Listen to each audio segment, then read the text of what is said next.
all of the points were scored in the first half, and I had to do like 123 push-ups that half, wow. because you do the whole score every time they score. Yeah. And then he didn't have to do any because we didn't No score way. in the second half. They like took out the starters and That'll like. show him. Yeah, that's crazy. Oh God. So that's the most. That was the most in one game for sure.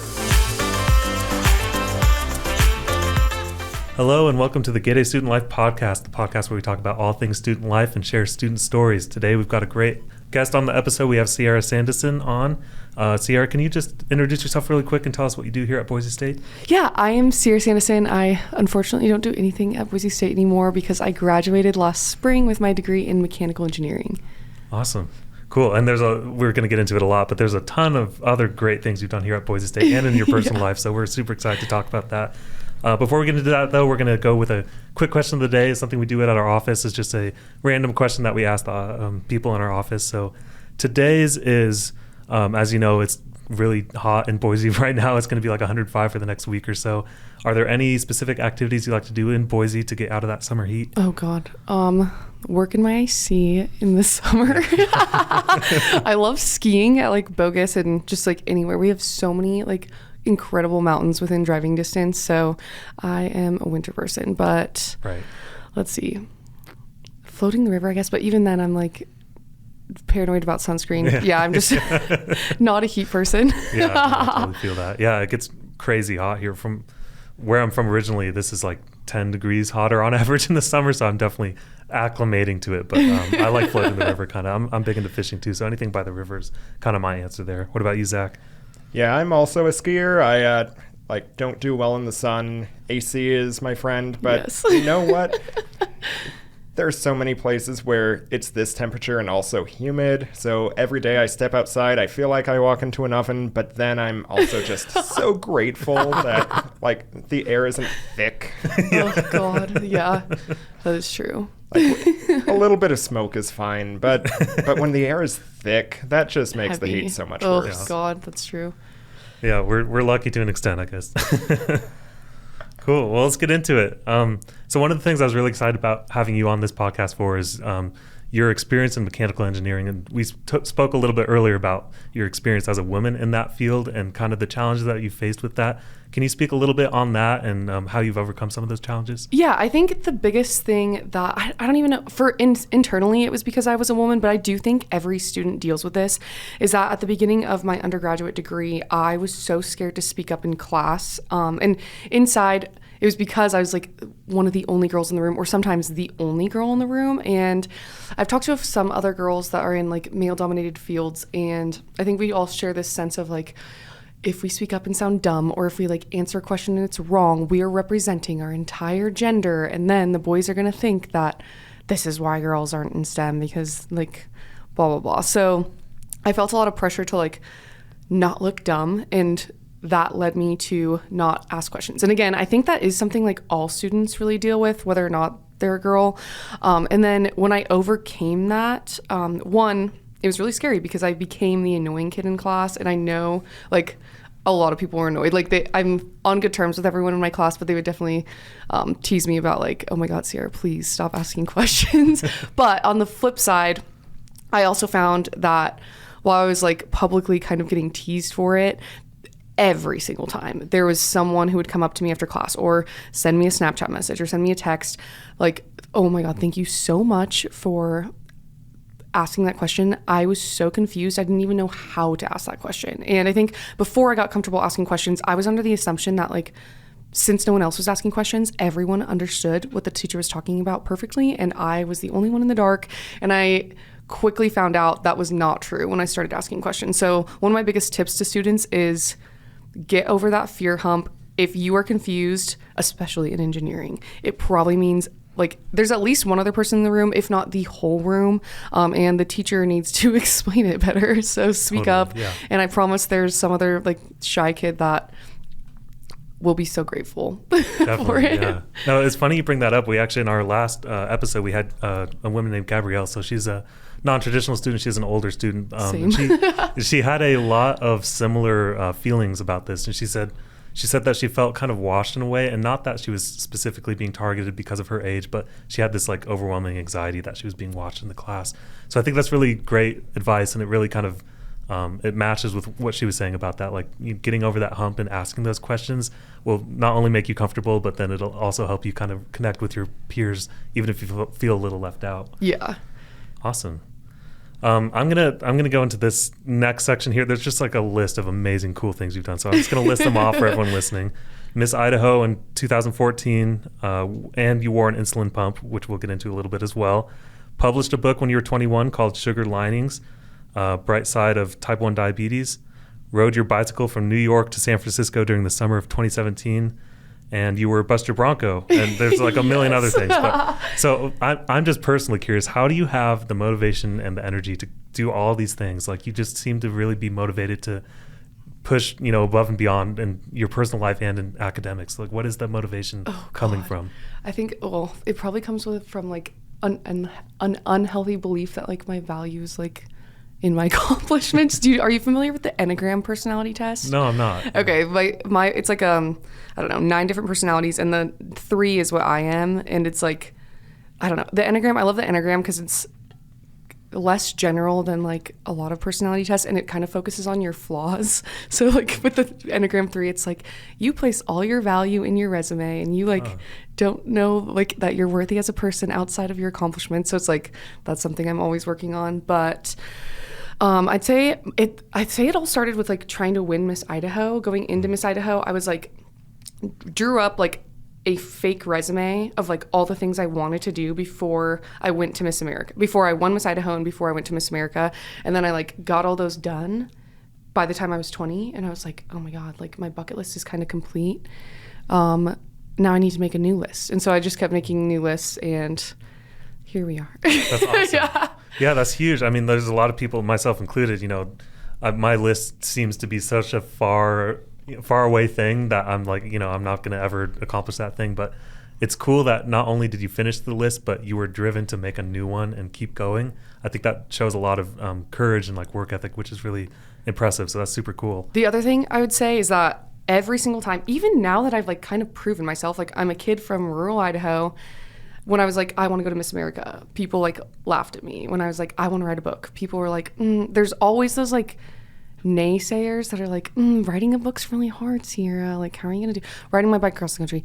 You have type 1 diabetes. Like, how are you going to do that? And now I'm like, I want to start like a fashion clothing company. And I'm still getting people that are like, that's going to be really hard, Sierra. And I'm like, when are you going to start believing in me? Right, yeah. Like, what the heck? So proven enough. Yeah. Ignore those people and like, just do it. Yeah. Just get started. Even though if like actually achieving your goal seems really hard and really far off, just start. Because like I wish I'd started things 3 years ago that now that I'm just starting this month, and I wish I'd ignored the naysayers. And I also need to learn my lesson to like ignore them, but that's just so frustrating every single time. Yeah. No, I totally agree. There's a entrepreneur named Gary Vaynerchuk. Are you familiar with him? Yes. Oh my God, he was my judge at Miss America. Really? Yeah, No he was way. on the panel. That's so funny. You pretty much echo everything he ever says. He says, don't listen to people, just start.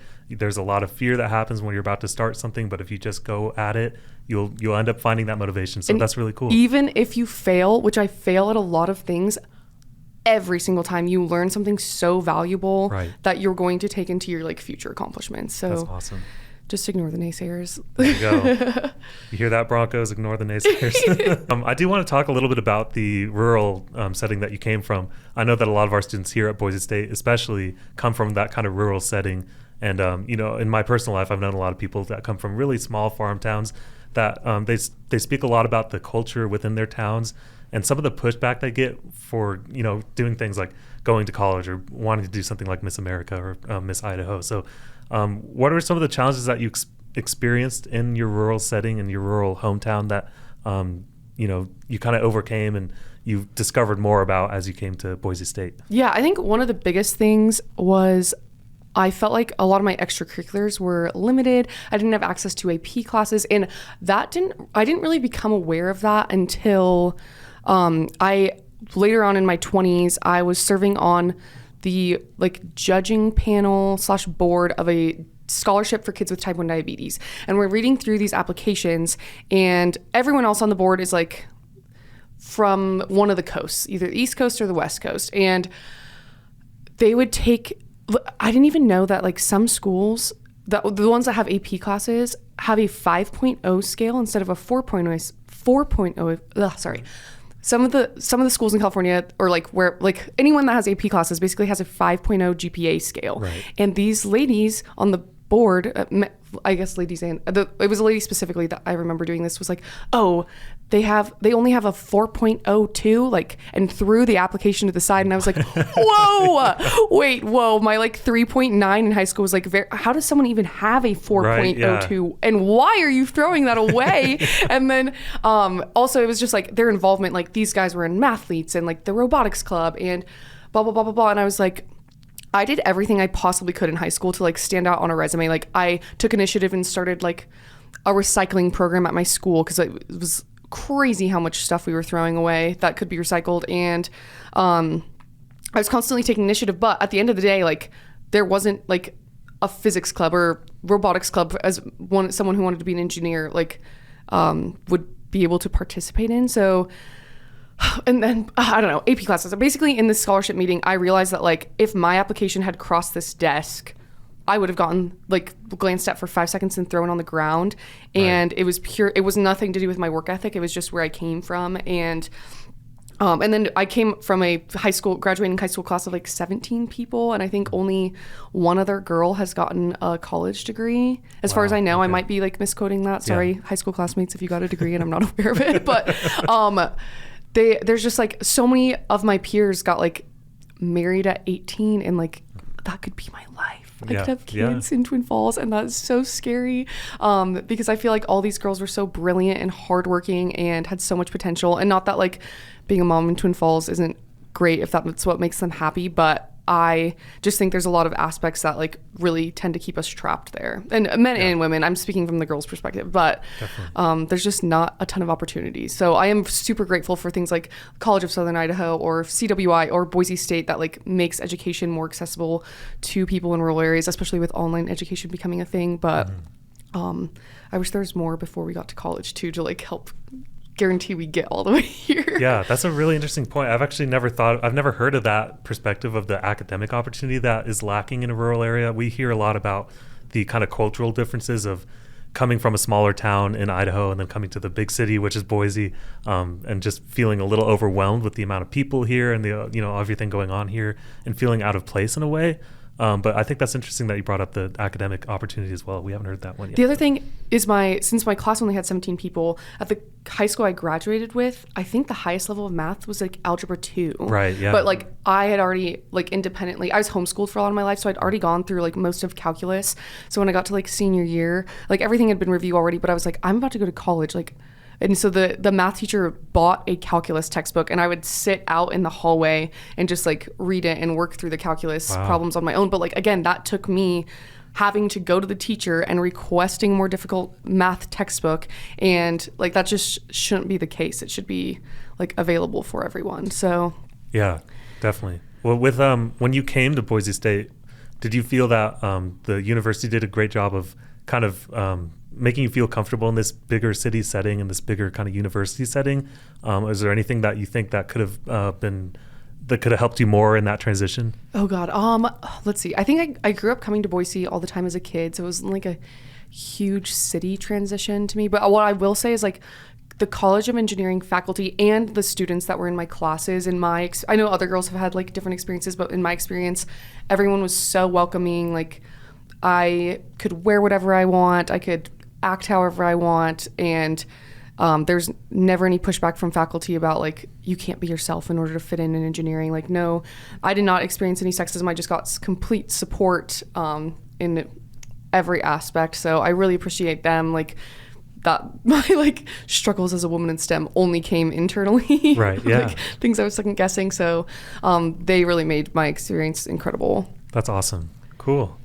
I wanted to make sure before we finish out today, I wanted to touch a little bit more on your diabetes and kind of your journey through that. So I know when we spoke earlier, there was an opportunity where you were kind of you're motivating a lot of younger women and a lot of younger people who had that diabetes as well. Can you talk a little bit more about that experience and how that led you into other opportunities? Yeah, so my story was I was diagnosed with type 1 diabetes at the age of 18. So like halfway through my senior year of high school. And I was like an adolescent girl, so dealing with a lot of body images. I was an adolescent girl, so dealing with a lot of body image issues. And one of the things that is really helpful in type 1 diabetes management is wearing an insulin pump and a continuous glucose monitor, which are like machines that are on my body, and I did not want to have those. So flash forward like a year, and I heard about Miss America 1999 who wore an insulin pump, and that completely changed my perspective on anything. It was like, oh my God, this like supermodel beauty queen wears an insulin pump and she's still stunning. Like, okay, it was so inspiring to me that like in the moment I was like, I want to get an insulin pump and then wear it at Miss America. And flash forward 2 years later, I won Miss Idaho and wore my insulin pump at Miss America. It went really viral, and I got to become the spokesperson for my insulin pump company, and they flew me across the country to give speeches at different diabetes conferences. And that whole experience led me to writing my book, which is Sugar Linings, Finding the Bright Side of Type 1 Diabetes. So it was all awesome. I feel like I've been able to take something that was like probably the hardest thing I'd ever been through and turn it into an amazing opportunity to impact the lives of others. Yeah, and I think it kind of goes back to what you're saying too about just getting started and doing things, even if you're worried about what people think of you. That's a prime example of, you're worried about having this machine on you and you're gonna look different than everyone else, but you ended up motivating all these younger people that had a similar issue that they wanted to go out and do things. And then you also mentioned that you had some like keynote speaking opportunities after that. Yeah. And I think I talked to you in the pre-interview about, speaking of naysayers, when I was like, I'm gonna go to Miss America and wear my insulin pump. I had this joke in my keynote speeches where I'd be like, my friends responded with like, what are you gonna do for a talent? Solve a calculus problem to music or something? And then I ended up singing, not solving a calculus problem to music, but that would have been pretty cool. That would have been, yeah. What'd you sing? So for Miss America, I sang, it's a song called Forget About the Boy from the Broadway musical Thoroughly Modern Millie. Oh, cool. And then one of my favorites, I used to sing and play piano in my early pageants. And I did, I Want You Back by the Jackson 5 on the piano, and it had like a bunch of like, fun trills. And then Sarah Bareilles' Love Song I also did for one pageant. Awesome. With the piano too, but yeah. Let me just write that on your list of cool things you've done. You're also a crazy musician. That's insane. And also on the list, did you calculate how many push-ups you did as Buster Bronco? Oh my God. Yeah. I did calculate it at one point. I don't have the number off the top of my head, but there was one. Do you remember? Oh, what was it? There was one game where they put me in the suit for the first half because there's one boy who's like ripped on the team, and they figured that this game was going to be a blowout, and in the second half that would be the most push-ups that needed to be done. And then it was a blowout, but all of the points were scored in the first half, and I had to do like 123 push-ups that half. Wow. Because you do the whole score every time they score. Yeah. And then he didn't have to do any because we didn't score in the second half. They like took out the starters and That'll show him. Yeah, that's crazy. Oh God. So that's the most. That was the most in one game for sure. That was, oh my God. I didn't think I could do it. It was all adrenaline. It was insane. Yeah, that's what I kind of remember that one too. I was in the marching band, so I think I might have been at that game, but I can't remember who that was against either. But yeah, there's definitely like I remember like Air Force. There's a lot because it's a lot of running, so it's like a lot more fast paced. So I always felt bad for the busters because things are going a lot quicker than. What topics would you like to cover? Yeah. I guess we could talk more about Buster. Yeah, let's do that. Buster was okay. So I went to this like private Christian school. That's one of the reasons why the class was so small, and my senior year, I was on the cheer team, and there's a boy who's gay also on the cheer team, and they got a mascot suit and put him in it, and I was like, I want to be the mascot, and he was like, I want to be a cheerleader, and they like wouldn't let us switch. So coming out of high school, I was like, I wanted to be a mascot so bad, and then I saw a poster for like Buster Bronco auditions at, like in the sub or something, and I was like, oh my God, I wonder if they let girls do it. And so I like got a hold of someone that was a former buster, and I was like, can girls do this? And they're like, there's no rule against it. Like, how tall are you? I was like 5'9", and they're like, yeah, like you just have to do, I think the minimum, you have to do like, what is it? Like 40 push-ups in 60 seconds or something. Oh, they actually do like test your push-ups too. Run the mile. So I run the mile in less than 8 minutes, I think. Or maybe it's like less than 10, but preferred less than 8. Anyways. Do they make you do that in the suit, or do you just... No, but what they do make you do in the suit is like an audition dance. So I did like a dance to Old Town Road in the suit. So they make you put on the suit for the first time and then do like I had to choreograph the dance myself. So I went and passed all the physical requirements and did my little skit and got cast as Buster Bronco, and it was the most fun job I've ever had. If anyone is listening to this and wants to be Buster Bronco, first of all, you don't have to be like an incoming freshman or anything. And Spirit Squad tryouts are in the spring, but I would get on Boise State and look up Kelsey Messer, the head coach, and send her an email, because Buster Bronco has by far like the most fun on football game day. It is, being Buster Bronco on football days is the best thing you'll ever do in your life. So, and I think they need more busters. I feel like, I don't know how big the team is right now. It's all secretive. Also, if you're going to go to auditions, you have to keep your identity a secret. Don't tell anyone you're auditioning for Buster. Like, your identity is secret until graduation day, which is another huge fun part of it. Gosh, I have so many funny Buster stories, but we can cover that on like a future episode. Yeah, I would love to. Yeah. But specifically about my identity being secret, that leads to lots of fun mischief. Cool. Well, yeah, definitely. We could always use more Busters, so check it out. So what did your friends think you were doing on game days when you wouldn't go with them? Well, so I had an advantage over the boys on the Buster team, as in like, I'm just like a cute girl. So I was like, I'm helping out with the cheer team, or like, I don't know, like I just make up. I told a lot of people I was the